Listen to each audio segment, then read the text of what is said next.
If you've ever stayed at a really fancy hotel, the LX is as common a sight as a bunch of spoiled little kids running around the lobby. It's the chariot of choice for the concierge, doctors, and rich people who want to be perceived as coming from old money. And as is typical, anytime I call out a Toyota or Lexus product as being a black hole of newness or technology, the sycophants come screaming about the one thing they hold most near and dear, and that is reliability.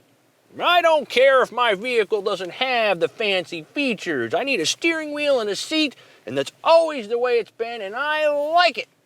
And my counter to that has always been, well, if you're paying a premium for one of their vehicles, shouldn't you expect both reliability and new features? Which brings me to this all-new LX 600 Luxury, a $108,000 SUV for those who are afraid of change. You may have heard the Toyota Land Cruiser no longer has a home here in the States, so its gussied-up Lexus counterpart, the LX, is going to have to carry the flagship SUV torch all by itself.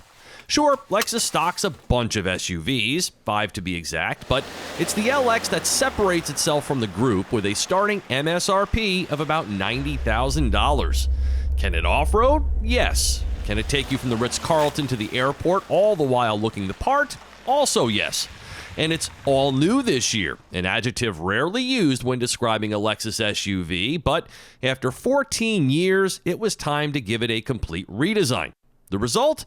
A big, bodacious grille, more sensuousness to the body, a new, more fuel-efficient twin-turbo V6 under the hood, and a complete redo of the infotainment electronics.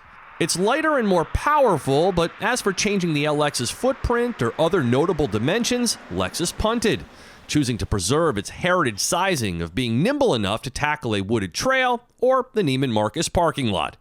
And with the expanded multi-terrain select, low-speed gearing, a locking center differential, crawl control, and in this case, a height-adjustable suspension, the LX is the body-on-frame SUV of country club dreams. And a number of those features have been improved upon this year, such as the much quicker reacting active height control system with 3 levels of lift and a fast squat for easier coming and going. Using a combination of gas and hydraulic and metal springs, AHC also automatically adjusts vehicle height based on the drive mode and vehicle dynamics to both keep the body stable and deliver exceptional comfort through optimized spring rates. Pretty neat stuff. The 22-inch Dunlop tires aren't particularly mud-worthy, but then again, the customer choosing this LX luxury model, trim number 4 of 5, more than likely just wants the peace of mind that comes with the resume of capability.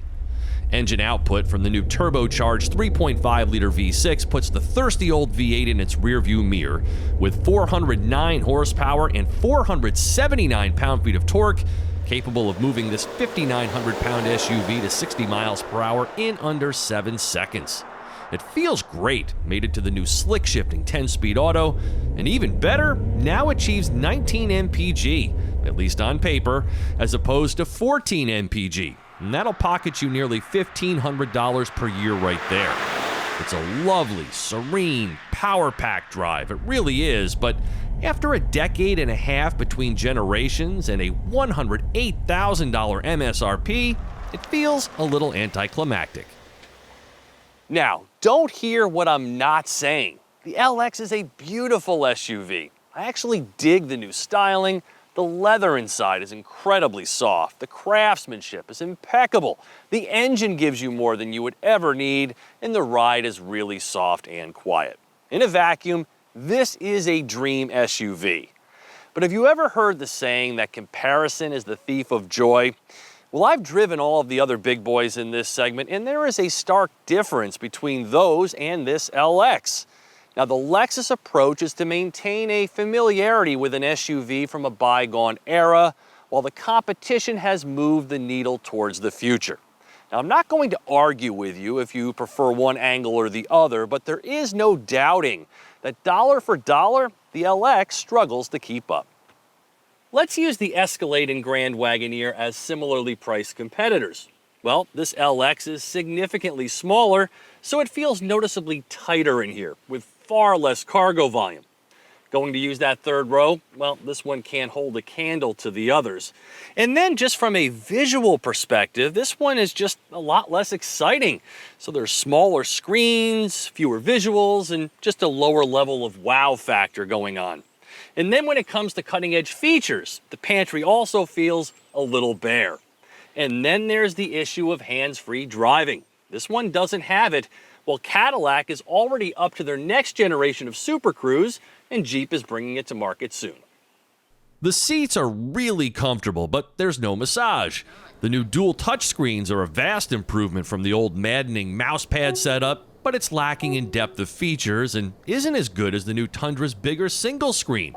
And there's no pano roof, no camera mirror, very little ambient lighting, no welcome mat lighting, and no power running boards, something an off-roader of this ilk really needs. The 25-speaker Mark Levinson sound system is also basic in its controls and, frankly, just doesn't wow like the JBL unit in the Tundra. This one has the optional dual-screen rear entertainment system, and I love the way the center console can be accessed from 3 sides. Very smart. It's small down in here, but there is a cool box for snacks. I also like the placement of the wireless charge pad for untethered phone connections, and the climate concierge is awesome, instinctively knowing when you need to be heated or cooled. The rear seats recline and offer enough room, but this isn't the big boy SUV passenger volume provided by the American competitors.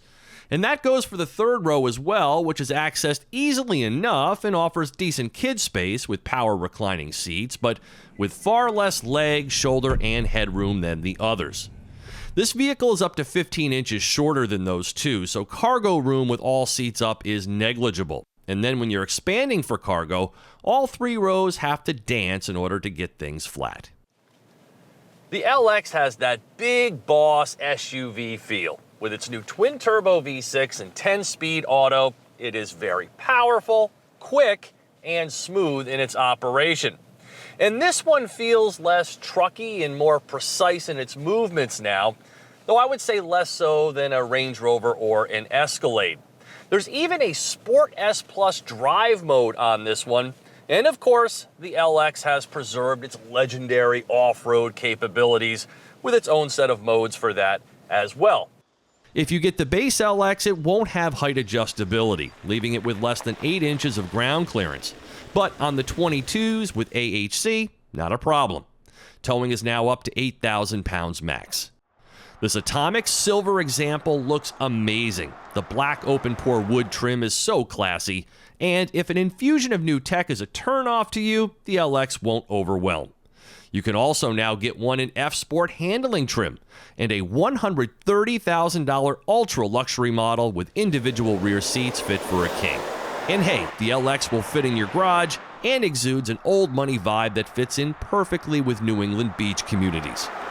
There's much to like about the new LX, but also much to criticize. For TestDriveNow.com, I'm Steve Hammis.